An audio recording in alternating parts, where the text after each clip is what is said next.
नमस्कार दोस्तों, बडिंग्स में आपका स्वागत है। होप करते हैं कि आप सभी बहुत अच्छे होंगे। इस वीडियो की शुरुआत मैं सबसे पहले सुकरात, जिसको कि सॉक्रेट भी इंग्लिश में कहते हैं। सुकरात हम सभी जानते हैं, सुकरात के बारे में बचपन में पढ़े थे।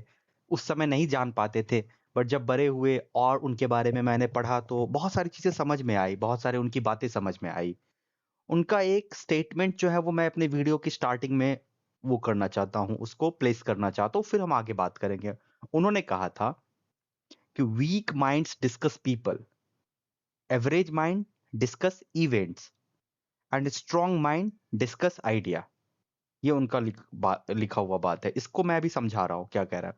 उनका कहने का मतलब ये है कि अभी जो मैं वीडियो बनाऊंगा वो कमजोर मन पे बना रहा हूँ, पर पहले मैं इससे शुरुआत कर रहा हूँ कि जो नॉर्मल पीपल मन होता है, मतलब एकदम एक जनरल वीक मन, कमजोर मन। तो कमजोर मन जो होता है वो किस पे चर्चा करता है? लोगों के बारे में चर्चा करता है, उसने ये किया, उसने ये किया, वो ऐसा है, वो ऐसा है, उसको कैसे देखा, लोगों के बारे में चर्चा करता है। ये लोगों पे डिस्कशन करता है। ओके, मैंने सही लिखा लोग? ओके, लोगों, पीपल्स के बारे में डिस्कस करता है। जो एवरेज होते हैं, आप सोचना कि कहाँ पे हम हैं। जो एवरेज होते हैं, ये तो कमजोर हो गया। एवरेज, एवरेज मन जो होता है, एवरेज मन जो होता है वो घटनाओं पे चर्चा करता है। घट आपने कभी सुना होगा, लोग बातें करते हैं, वहां गए थे तो ये हुआ था, उसके शादी में ये हुआ था, उसने मेरे साथ ये कर दिया, ऐसा नहीं करना चाहिए था, मैं प्रिपरेशन करने में वहां वहां गलतियां कर दिया। मतलब घटनाओं पे, पास्ट इवेंट्स पे, फ्यूचर इवेंट्स पे, घटनाओं पे डिस्कस करता है एवरेज माइंड। मोटा मोटी it's good, no problem. But a strong mind, जो मजबूत दिमाग होते हैं, वो चर्चा करते हैं विचारों पे। स्ट्रॉन्ग माइंड विचारों पे, विचारों पे बात करते हैं। अगर हम बात कर रहे हैं, अगर कोई आदमी कह रहा है कि यहाँ जाने से ये होता है, तो उस विचार पे बात करेंगे। क्यों होता है, किस लिए होता है, ऐसा आप क्यों कह रहे हैं? इट मीन्स कि हम ट्रिगर कर रहे हैं विचार, थॉट्स पे, लॉजिक पे, इन सब चीजों पे। मतलब रैशनलाइजेशन कर रहे हैं, rational. To be very frank, rationalization is very important. You have to become a rational mind survive करने के लिए। तो आपको रैशनल होना पड़ेगा। अब मैं बात कर रहा हूं कि एक कमजोर दिमाग की क्या निशानी होती है, अर्थात दिमाग जब मैं यहां पे कह रहा हूं तो आप उसको मन समझना। कमजोर मन की कुछ निशानियां होती हैं, वो मैं यहां पे लिख रहा हूं।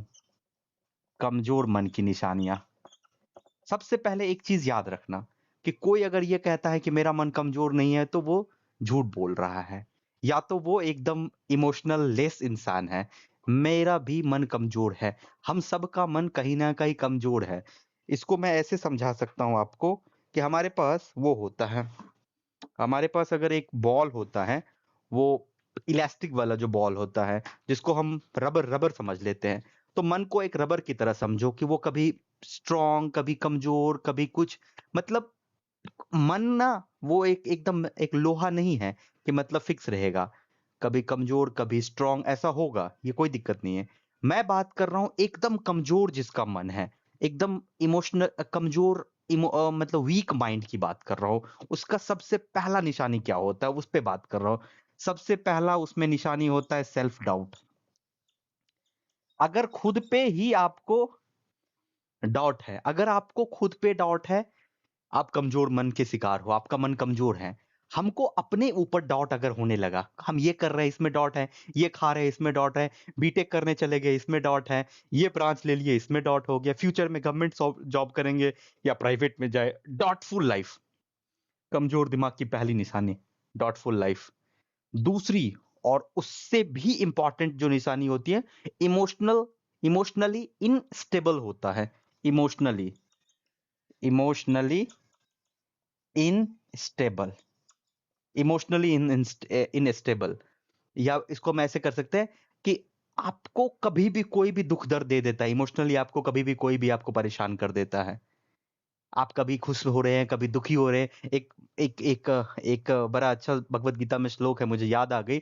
सुखम दुखम समय कृत्वा लाभा लाभो जया जय।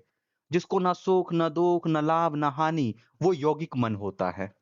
ओके, ये नहीं कि कुछ मेरा वीडियो वायरल हो गया, हम एकदम हो गए फ्लैटर्ड हो गए हैं, वो योगी की निशानी नहीं। योगी होता है सुखम दुखम समय कृत्वा, मतलब इमोशनली एकदम आप शांत हो। महादेव, महादेव समझ रहे हो ना, एकदम शांत, कुछ भी हो रहा है कोई फर्क नहीं पड़ रहा है, एकदम शांत। इमोशनली अगर आप स्टेबल नहीं है तो आप कमजोर मन की वो निशानी है। डिसिप्लिन की कमी होती है। देखो, मैं ये नहीं कह रहा हूं कि हम सब में डिसिप्लिन, मैं कहाँ बोल रहा हूँ कि हमारे में डिसिप्लिन, सब हम रोबोट तो है नहीं जो हमारे में डिसिप्लिन होगी कि एक बार प्रोग्राम कर दिए होगा नहीं। अरे 4-4 दिन तक हमको 2-2 दिन तक नहीं पढ़ रहे हैं, मूवी देख रहे हैं, कुछ भी हो रहे हैं। लेकिन अगर एग्जाम है या किसी चीज की तैयारी कर रहे हैं, अगर कोई चीज नहीं है तो कोई दिक्कत नहीं, थोड़ा सा अनडिसिप्लिन रहो, कोई प्रॉब्लम नहीं है। लेकिन मेरे सामने दिख रहा है कि 3 दिन में मेरा एग्जाम है, मुझे ये काम करना है, तब भी डिसिप्लिन मेंटेन नहीं कर पा रहे हैं, तो इसका मतलब कहीं ना कहीं आप मन के साथ चल रहे हो। मैंने पिछले में भी कहा, मन के साथ भाग रहे हो। तो डिसिप्लिन और मन के साथ जाना तो दो अलग अलग चीजें। डिसिप्लिन का मतलब होता है कि आप बुद्धि के साथ जा रहे हो। तो अगर आप बुद्धि के साथ नहीं जा पा रहे हो, इसका मतलब आप मन के साथ जा रहे हो, कमजोर मन की निशानी है वो। ओके, इससे भी इंपॉर्टेंट एक जो बात कह रहा हूं वो बड़ा इंपॉर्टेंट है, उसको समझना। कमजोर मन किस और अगर समझना है कि तुम्हारा मन कमजोर है या नहीं, एक्सटर्नल वैलिडेशन पे वो ज्यादा फोकस करता है। एक्सटर्नल वैलिडेशन, अरे भैया मैं कैसा हूं ये मुझसे बेहतर कौन जानेगा? मुझे तुमसे पूछने की जरूरत नहीं होगी कि मैं कैसा हूं। मुझे मेरा पड़ोसी या मुझे मुझे मेरे समाज का कोई आदमी मुझे आके नहीं बताएगा कि तुम अगर ये कर लोगे तो तुम बेहतर हो। मैं क्या है, मैं एक्सटर्नल वैलिडेशन के लिए हमने कई लोगों को देखा है अपनी लाइफ को बर्बाद करते हुए। एक अच्छा स्टूडेंट हो सकता है, वो अच्छा मैथमेटिशियन बन सकता है, लेकिन वो एक्सटर्नल वैलिडेशन की वजह से वो कुछ और करने लगा। एक अच्छा स्टूडेंट हो सकता है, एक अच्छा राइटर बन सकता है, लेकिन वो external validation, seeking for external validation की वजह से वो अपने फ्यूचर को वो कैलकुलेट नहीं कर पा रहा, अपने फ्यूचर के लिए प्लान नहीं कर पा रहा। External validation is also part of कमजोर मन। ओके, कंफर्ट जोन में वो रहना चाहता है। कमजोर मन जो होता है वो हमेशा कंफर्ट जोन में रहना चाहता है। कंफर्ट जोन, ओके, एकदम कंफर्ट जोन, कोई नहीं, बस हो जाए हो जाए उससे भी ज्यादा विक्टिम कार्ड खेलता है कमजोर मन। इस पे मैं और ज्यादा बात करूंगा, विक्टिम कार्ड, इस पे और ज्यादा बात करूंगा, कमजोर मन की सबसे बड़ी निशानी। एग्जाम्पल मैं आपको बता रहा हूं, क्यों मैं ये चीज को यहाँ पे हाईलाइट किया हूं। आप मैक्सिमम लड़के या लड़कियों को मैंने देखा है, लोग का ब्रेकअप होता है, ठीक ना, या कुछ चीजें होती, किसी से रिश्ता टूटा या कुछ भी हुआ, विक्टिम विक्टिम वाला गेम स्टार्ट हो जाता है। ए का अगर बी के साथ इमोशनल प्रॉब्लम है, तो या तो ए बी को विक्टिमाइज करने लगता है या बी ए को विक्टिमाइज कर। अरे विक्टिमाइज करना क्यों? ये कमजोर मन की निशानी है विक्टिमाइज करना। अगर आपका रिलेशनशिप नहीं है, ब्रेक हो गया, कुछ भी चीजें, तो विक्टिमाइज क्यों कर रहे हो? ये कमजोर मन की निशानी है। ओके, तो ये सब कुछ चीजें हैं जो कमजोर मन की निशानियां हैं। सबसे पहले सेल्फ डाउट को हमेशा याद रखना। तो अगर आपका भी मन कमजोर है तो आप इसमें आइडेंटिफाई करना, पहले आइडेंटिफाई करना, और फिर हम आगे भी बात करेंगे। लेकिन पहले आप आइडेंटिफाई तो करो कि आप कमजोर मन आप कमजोर, आपका मन है या नहीं। मेरा भी मन कमजोर है, हम सबका कमजोर है। फिर से मैं कह रहा हूं कि कोई ये बाइनरी नहीं है, जीवन एक बाइनरी नहीं है, या तो 0 या 1, या तो स्ट्रांग या कमजोर नहीं। ये ऐसे होता है कि अगर ज्यादा आपका कम है, अगर ज्यादा वीक है, तो उसको आप कमजोर मन कह दो। ज्यादा स्ट्रांग है तो स्ट्रांग माइंड हो गया। ऐसा नहीं है कि एकदम जो स्ट्रांग माइंड होगा वो कभी कमजोर होगा ही नहीं, वो भी कमजोर होगा। तो ये एकदम बाइनरी नहीं होता है, डिस्क्रीट टाइप से, मतलब कभी इधर कभी उधर ऐसे चलता है। आप देखना कि आपके मन का स्थिति क्या है। Signing off.